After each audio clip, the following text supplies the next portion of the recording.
Welcome to the Bringing Intimacy Back show.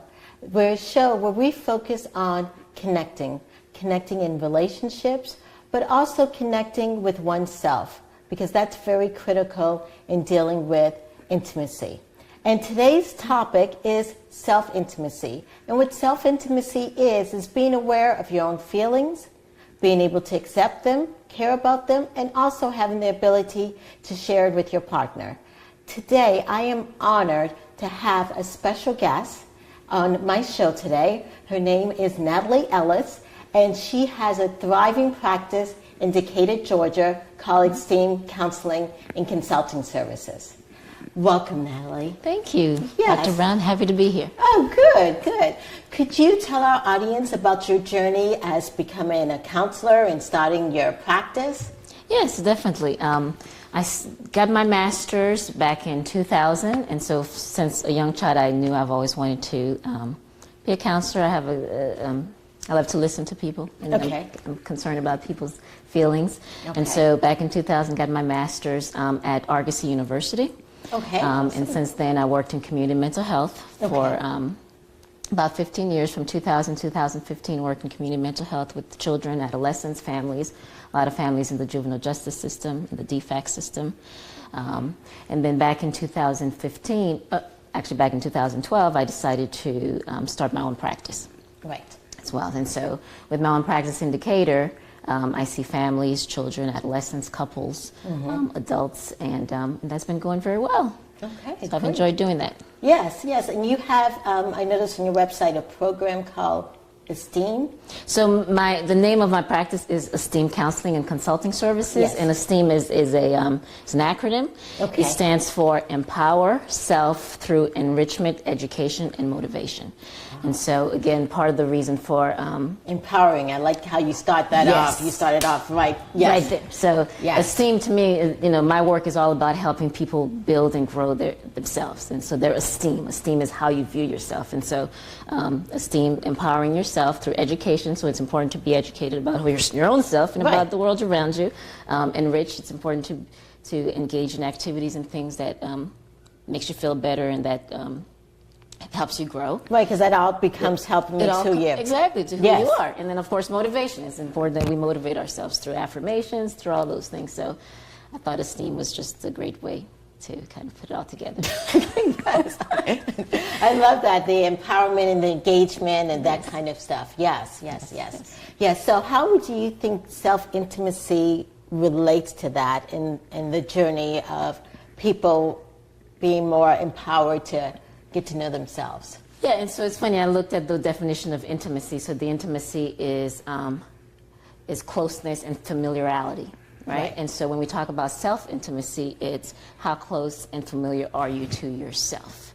And so again, when we talk about ways to express feelings and ways to be healthy, it's all about knowing yourself. And so self-intimacy is a big part of that journey, being able to connect with who you are.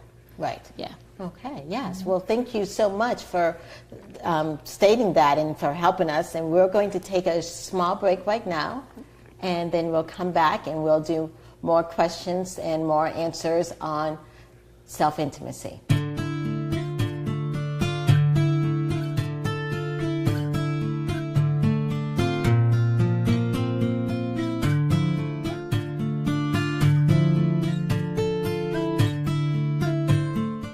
Feeling disconnected or alone? Trouble communicating or feeling understood? And do you want meaningful and purposeful relationships? And the desire to strengthen the bond in your relationships? Yes, then we have to intimately connect. The Bringing Intimacy Back show is a show dedicated to inspire, enlighten, and encourage intimate connections. The show provides an engaging atmosphere to discuss and demonstrate ways to enhance intimacy in one's personal relationships with significant others, families, friends, higher power, and oneself. The show will discuss intimate connections in many different forms, such as sex, communication, emotional, physical, health, and spiritual. Thus, if you want to discover ways to increase the intimacy in your relationship, check out the Bringing Intimacy Back show, where intimacy is real.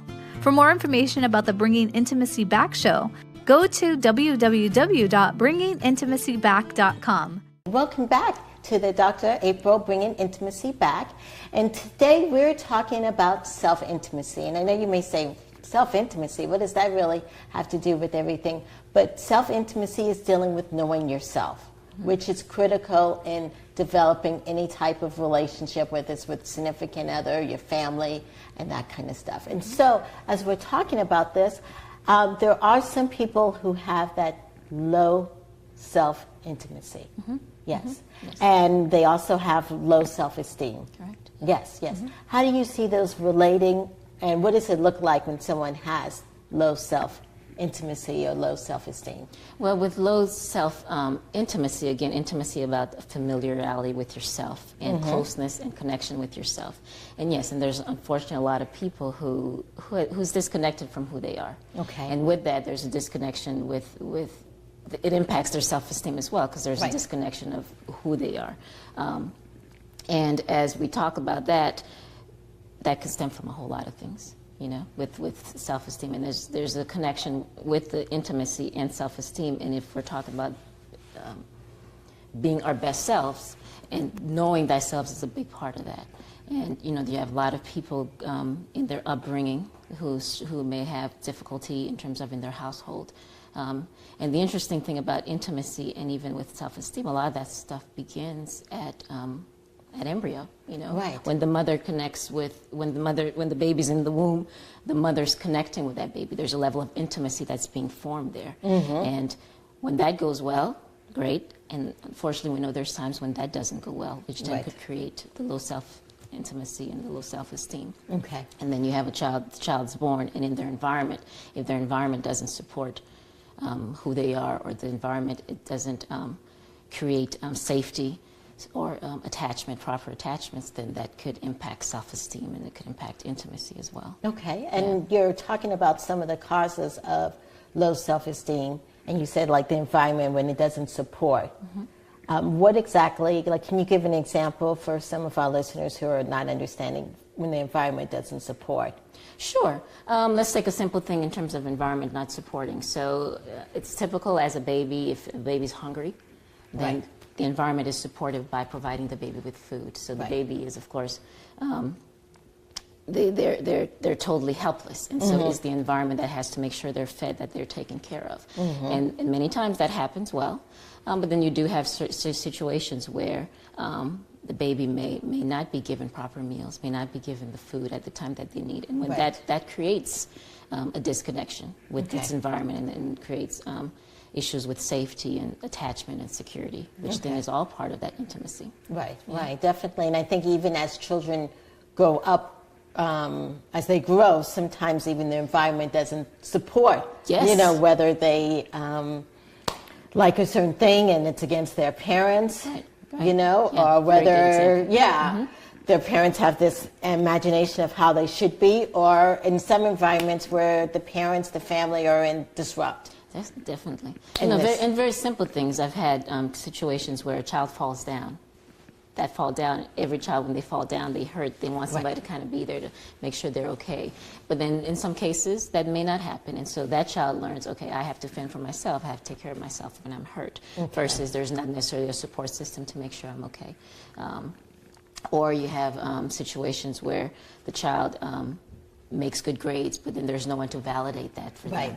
And so then you have this notion of, well, maybe if I just do better, then maybe I'll get recognition and validation. And all that impacts intimacy in terms of your connection with yourself and the connection with people around you. Yes. Definitely. And another thing that I've seen sometimes, I don't know if you have too, that sometimes people have great childhood and all that kind of stuff, but then later on in life, whether it's through relationships, their self-esteem gets beaten up. Yes, definitely. And a lot of times in my practice, I always do go back, because again, who we are as an adult, a lot of that is shaped from our childhood. So our vision of what relationships should be about, or what marriage should be about, or love should be about, is shaped and formed from what we saw growing up. And so I would always ask about that. And when people experience certain types of things, and if it doesn't, if it's in conflict with what they've learned or what they believe in, then yes, it could create type of disasters. Yeah, and also I'm assuming also trauma And or yes, any type of trauma. Definitely. Yeah, or even abusive type relationships may also impact Definitely. someone's self-esteem and how that. Oh, sure. In cases where no matter what you do, it's never good enough, you have a partner who constantly judges you or constantly beats you physically or verbally, Okay. neglect. So yeah, with that being said, the message you're receiving, because we get messages all around us, Right. the message you're receiving is something must be wrong. Right. I'm not good enough. So yes. And so in my practice with clients, it's a lot about helping them make those type of connections. Okay. You know, to be aware, because part of that intimacy, self-intimacy, is becoming self-aware. Right. Self-aware of what's going on in your thinking, your perception. With thinking, it's about our perceptions, our beliefs, our values, and how that influences our feelings. Feelings in terms of our emotions, as well as feelings with our body. Right. You know, and then of course, and then all that impacts our actions and behaviors as well. Yes. And so, how does low self-esteem or low self-intimacy affect a relationship?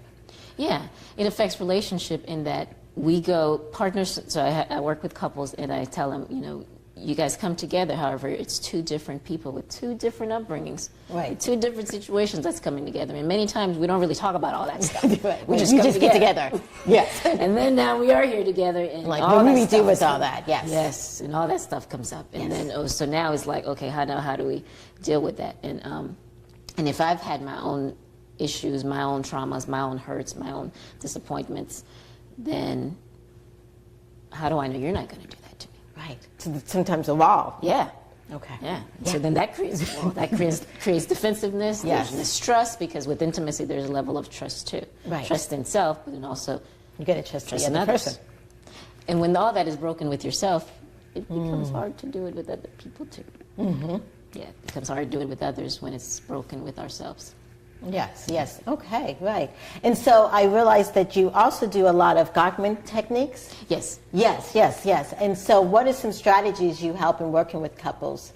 So with Gottman, that was founded by John and Julie Gottman, one of the things they talk about is the sound relationship house. And with the sound relationship house, it's a structure of a house, and the foundation of it is about building love maps. Okay. And so with couples, we talk about building love maps, and like the other speakers were talking about, how do you rebuild when couples are going through stuff? Yes. It's about getting to know each other again, remembering the things that made you fall in love. Right. And so when you're building these love maps, it's about focusing on that. So the foundation is getting to know each other. Right. You know, and then with that, interestingly, is you got to know yourself too. Okay. So you can get to know somebody else, right? You know, so but getting to know each other, and then the walls in that house is trust and commitment. Right. And then there's and then within that, you're helping clients how to resolve conflict, how to work through conflicts in their relationship, how to turn towards each other versus away from each other. So there's different strategies and things that we work on to build this sound relationship house. This love map, yes. And the love maps, yes. The love map, yes. Well, thank you so much for providing that information. Right now, we're going to go take a small break, and when we come back, we're going to talk about tools and helping couples with low self-esteem increase their intimacy.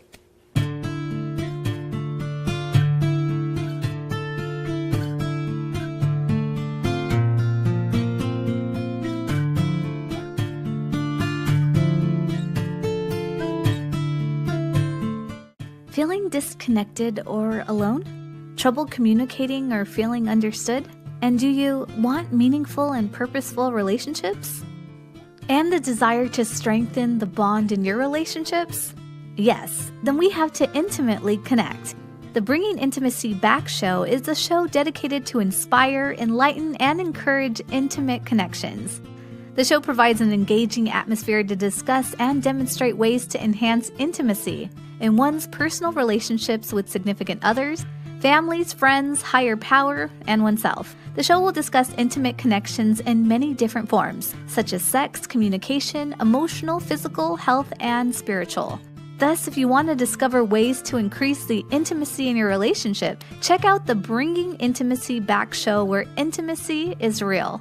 For more information about the Bringing Intimacy Back show, go to www.bringingintimacyback.com. Welcome back. We're on the Bringing Intimacy Back show, and today we've been talking about self-intimacy, low self-intimacy, and for those people who really struggle with themselves, and we also, in the sense of intimacy with yourself, how it affects relationships. Well, right now we're in our toolbox segment, and our toolbox segment is giving tips and tools to our couples or people who are listening on how to increase intimacy. Okay. And so what kind of tools could you give our audience members? Sure. In regards to self-intimacy, a lot of it will be about taking time to figure out yourself. Okay. And so with that, one of the things I talk to clients about, there's this triangle, a cognitive triad per se, and on top there's thoughts, and then feelings, body sensations, and actions. And so one of the things I help clients do is try to work on becoming more aware of all these components, because we're Right. made up of all these things. A lot of times we're so not aware of our whole self. We tend to, well, we need to dissect more of ourselves. Right. And so our mind influences and our thinking influences our feelings. Right. And so people think many times, well, I just do and I just act, I just do these things. But helping people kind of say there's a connection thought with all of behind that. it. Yes. Yeah, and all of it is connected. And not only that, but it impacts our body too. Right.